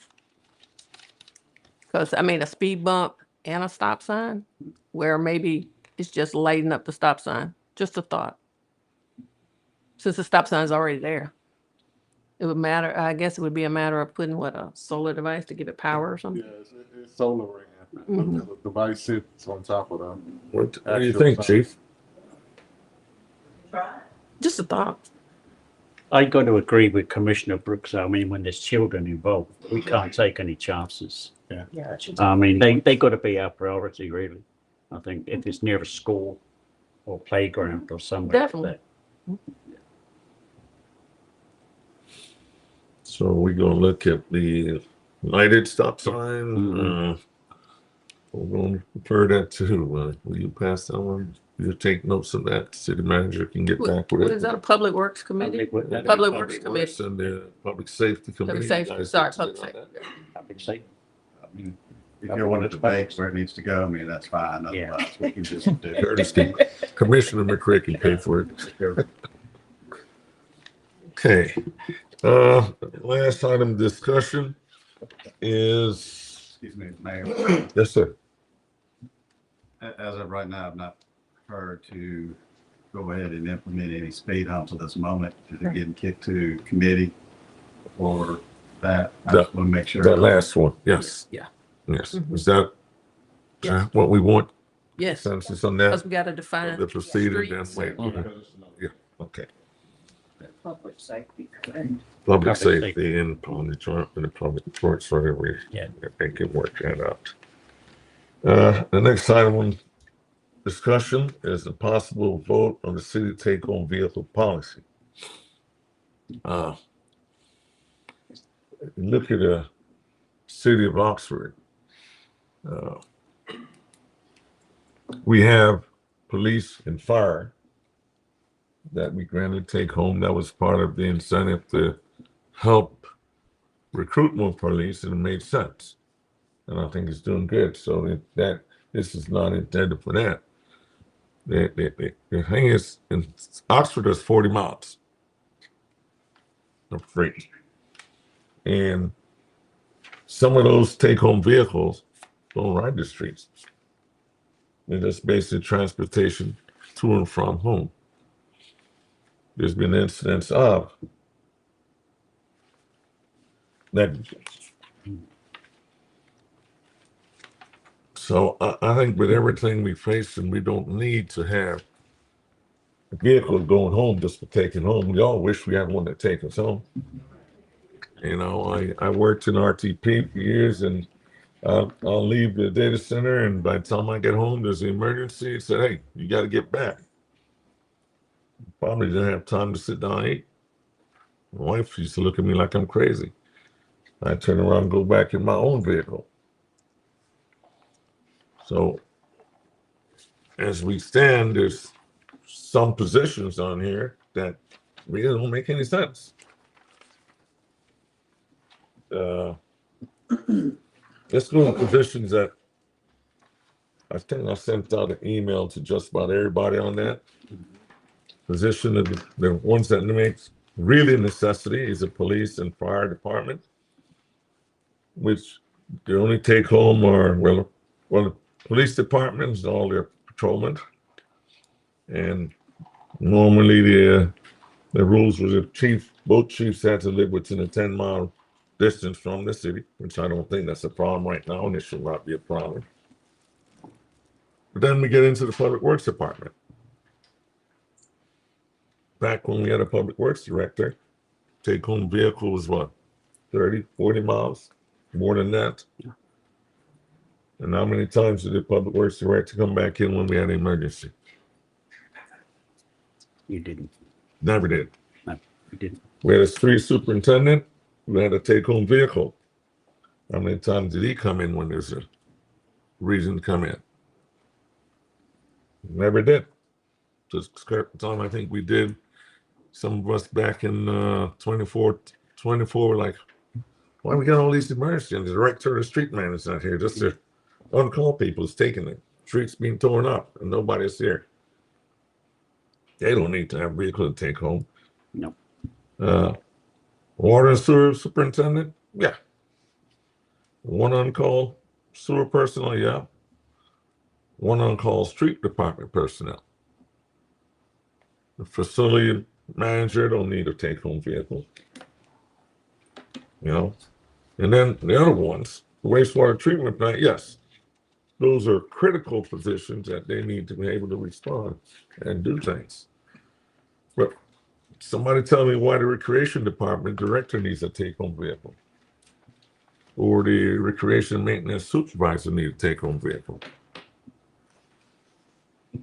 Is it a recruitment incentive? I don't think so.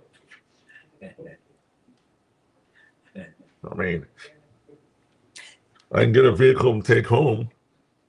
I see commissioners, we got events, most of the time we have to drive our own vehicles to get where we're going. We don't get paid for that. Besides, the question comes about is the maintenance of the vehicle. We don't have a full vehicle maintenance program. No. We don't know what's the mileage on our vehicles. We don't know when last the oil was changed in our vehicles. So those are things we look at as we look at for the good of being in the city and the proper management of our resources. That to me is not needed. I mean, maybe somebody else will say if it's needed, but in my sense, it's not. I think if they're on call, then they should have a vehicle. If you're on call, I think they should have a vehicle. Like many of these departments, but you've got to be on call and you've got to show up when you're on call. I know from previous, like the mayor said, previously we had someone in public works and director took home a vehicle, never showed up though when anything happened.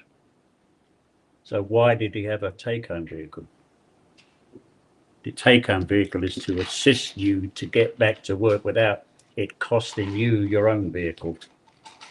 You know, maintenance, wear and tear, gas, etc. And that's what it's done for. I think most of these things were slipped in when we first, early 2024, when this vote was approved. It was slipped in, and because we were looking at the police department, that was our main concern at that time. Well, we extended the mileage allowed from the police department. That was to incentivize and to retain officers, and there's nothing wrong with that. And I think it's a good tool. Yeah. But the rest got put on there because there's like any bill in the White House or in Congress and Senate and the legislature, they want you want to get this? I'm gonna slide this one in. I'm gonna slide ICE in for you.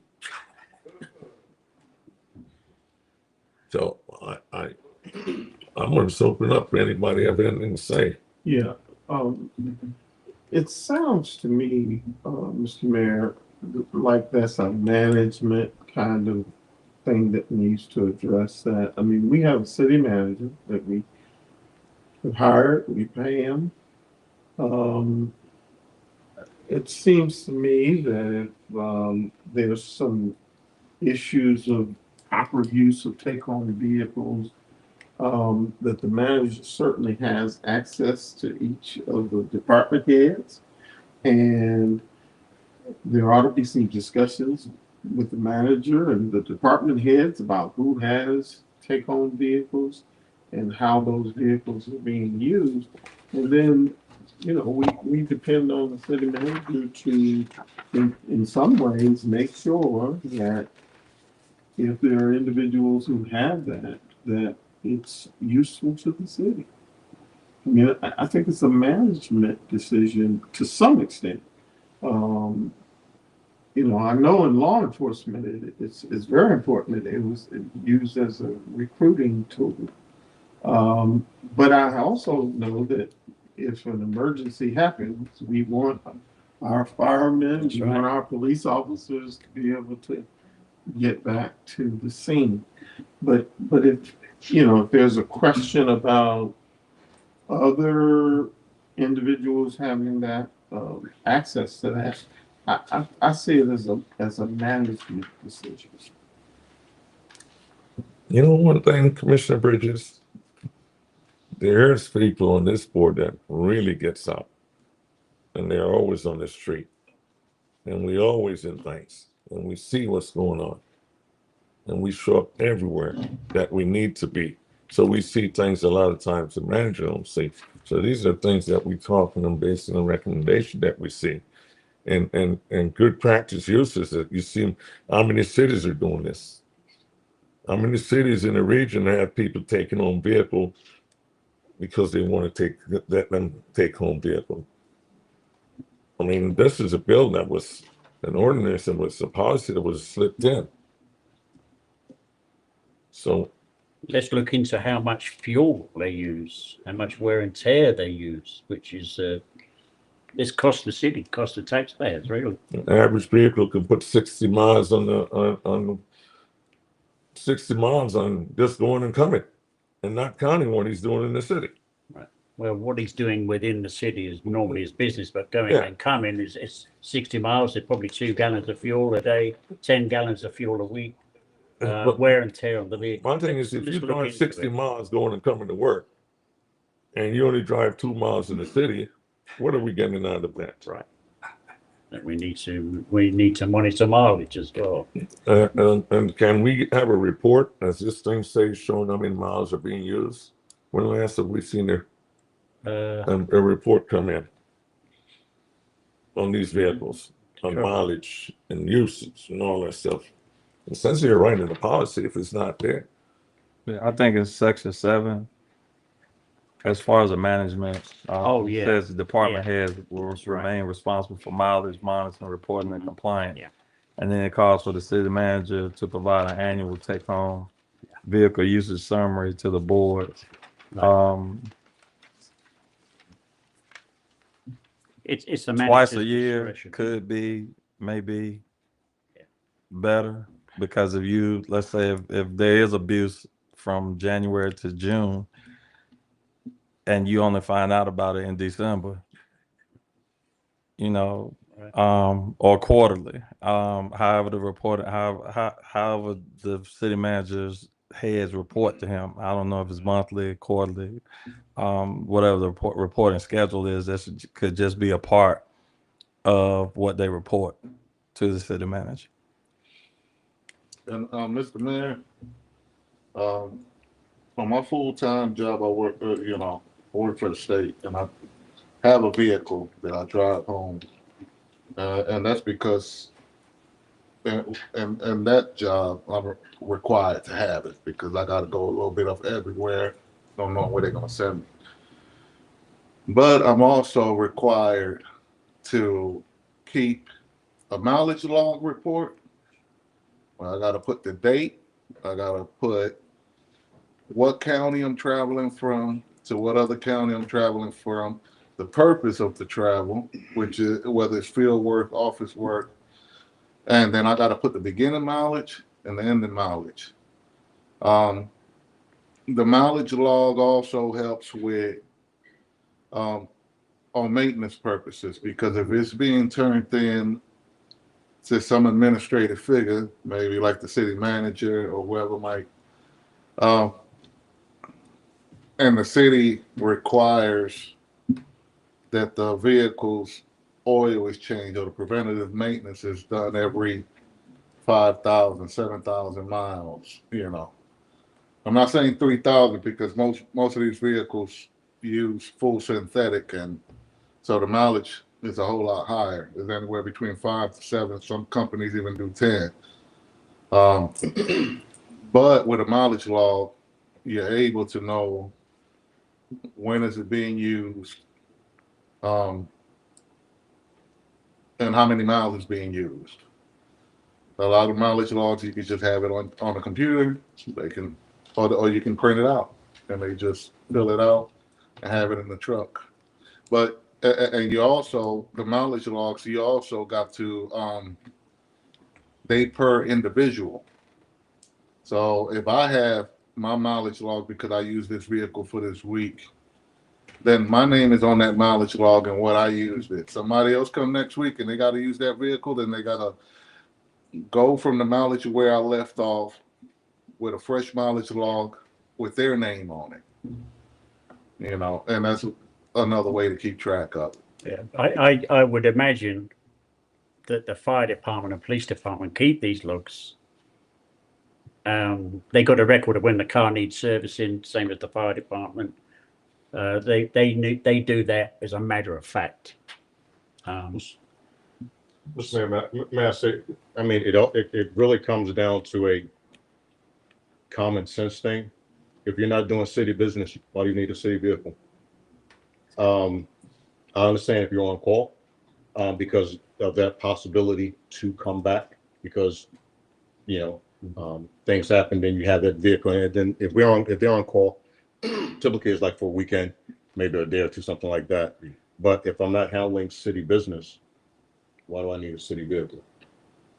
At home. Then because, and I'm quite sure, you know, Commissioner Bridges and Mr. Burnett can attest to this as well. What happened? Where does the liability go?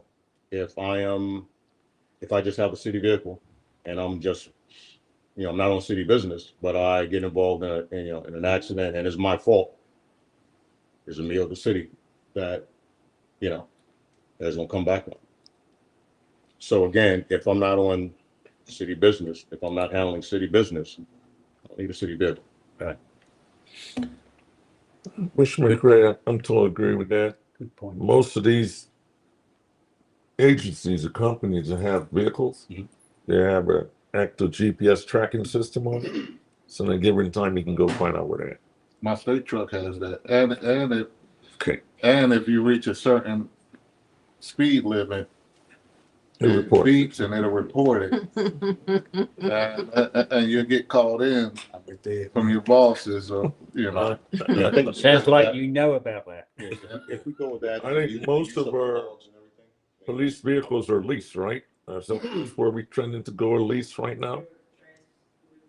Yeah, So your vehicle is tracked and maintained because the leasing agency knows when you need to pull it in and you know when you have to take it. So that's why I said police and fire department is not in this. No, but if we looking out for taxpayers' money, that's what we're looking for. I pay taxes here too. If I'm looking out for the taxpayers' money and there's not a justification why that vehicle needs to be going up and down 85 or down 96 or out of Roxborough,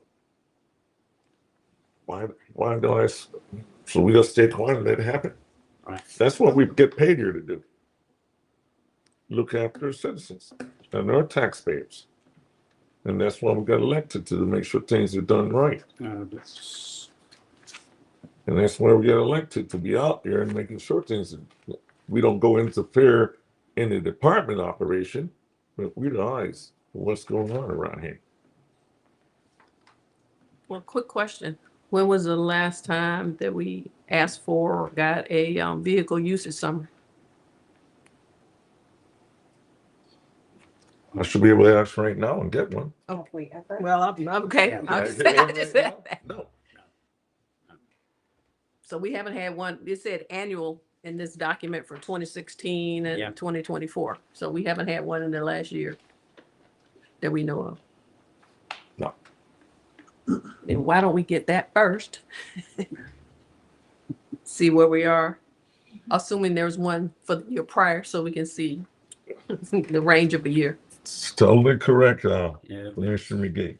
But past experience, we know here, my experience, certain individuals had a vehicle, never responded to the city when there's an emergency. Okay. They never Yeah. came back. So what's the use in having a vehicle? True.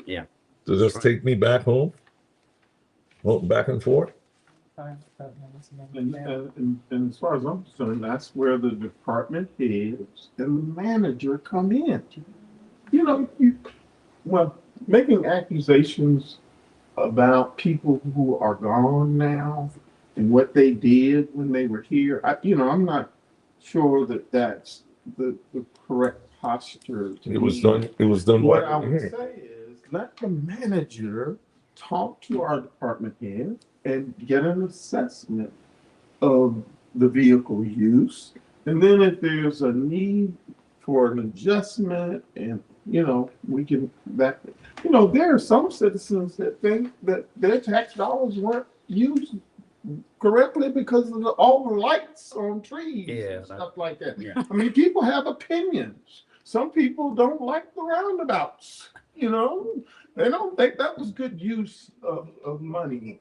So what I would say is, we have a city manager. Okay. And if there is misuse of vehicles, then we should have some adjustments made to correct those things. Peaches is peaches, apples is apples. Okay. So, Mr. Taylor, when can we expect something justifying the use of the vehicles that was mentioned? Do you want to send it to a committee and start there, or do you just want to hear? Well, I don't think we need to send it to committee. I think we can, we need a report first. we need a report Yeah. to find out. Yeah, that's the first thing we need is have we got a comprehensive list of vehicles and current mileage, service dates and things like that? I think we need to look at that. Over the last year. Yeah. This is to If bring we it to could- attention, not saying Yeah. we're gonna do it right now. No. This is to bring it to attention that we need to look at Oh, this yes, issue. definitely. We need to do Situation. that before we can make a decision. And this may help. Do we have a record of, do we have a PM log, a preventive maintenance log? Or anything like that I'm just trying to come up with something that may just help us come up with some numbers. That's usually left at the department head level because we don't have a garage Mhm. that would traditionally do that. So if we want to change to have a more centralized, we can do that. And we could do mileage logs several different ways, and we can do them across the board. I mean, I've been involved in several of them, so I mean, we can do that. And we can set up a program citywide to be sure that happens and it gets reported, and we can report as much use as you like.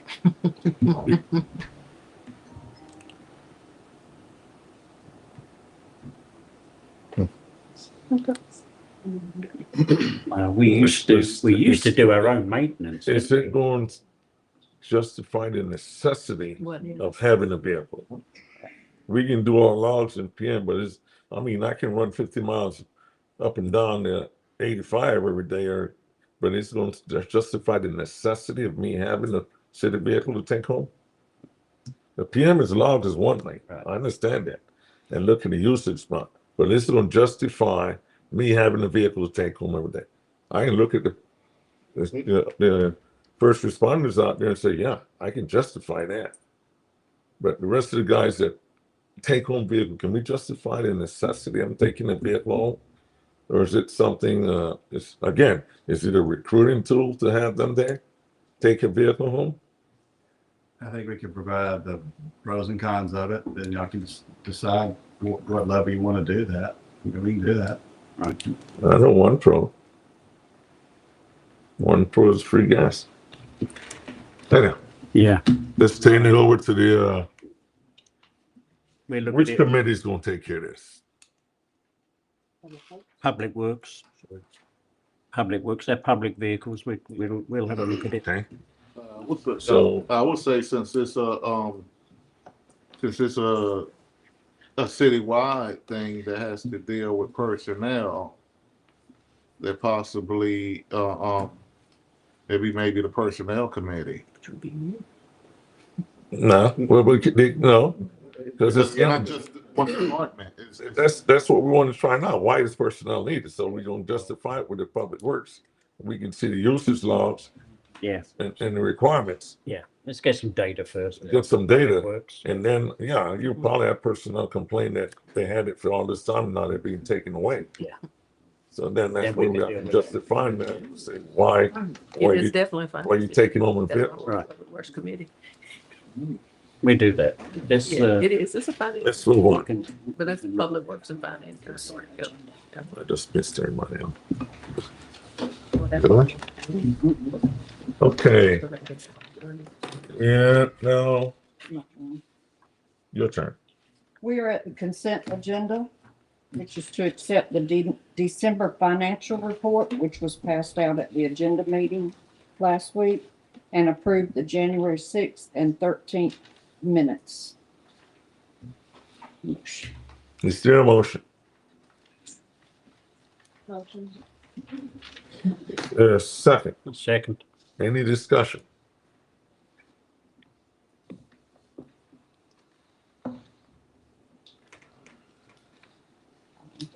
No discussion? Well, I guess for me, for the December financial report, I had asked for some additional information and wasn't able to get it in time. So I'm gonna abstain this go round for the December financial report.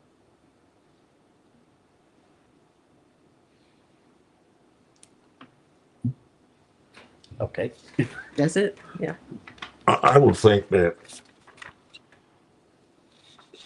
and part of what Commissioner McGee's problem is saying, we got the agenda, we got it. We come up here, we find it laying right up here. The commissioner took effort and went about asking for explanation, did not get it.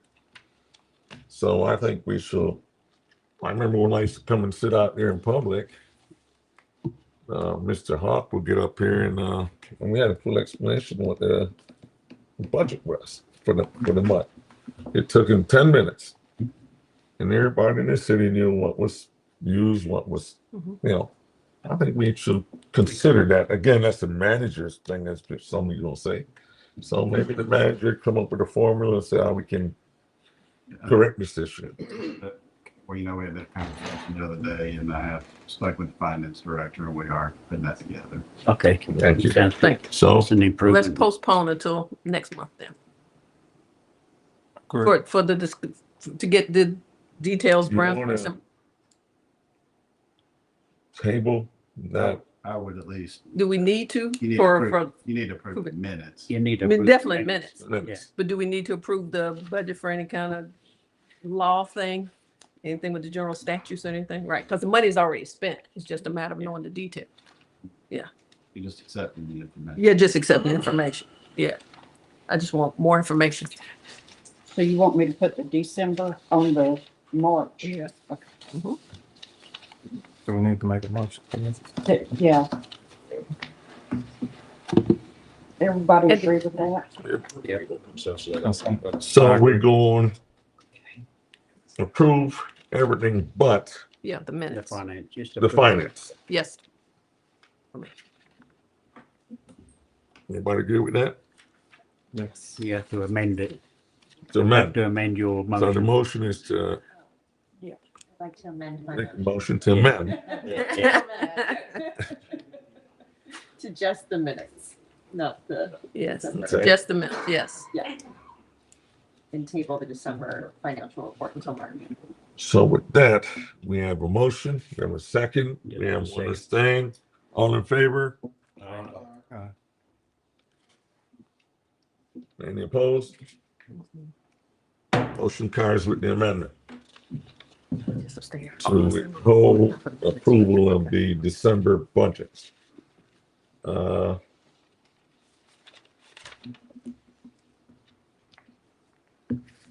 session. I'd like to make a motion that we adjourn to a closed session. Motion by Commissioner Cummings to adjourn to closed session. Second. Second. Reason, you're ready to explain the reason for motion to closed session, right? Adjourned to closed session. General Statute 143-318.11.6. No, I'm sorry. I'm wrong. Okay. I'm sorry, I'm wrong. General Statute 143-318.11A3, consult with the attorney to protect attorney-client privilege. Can we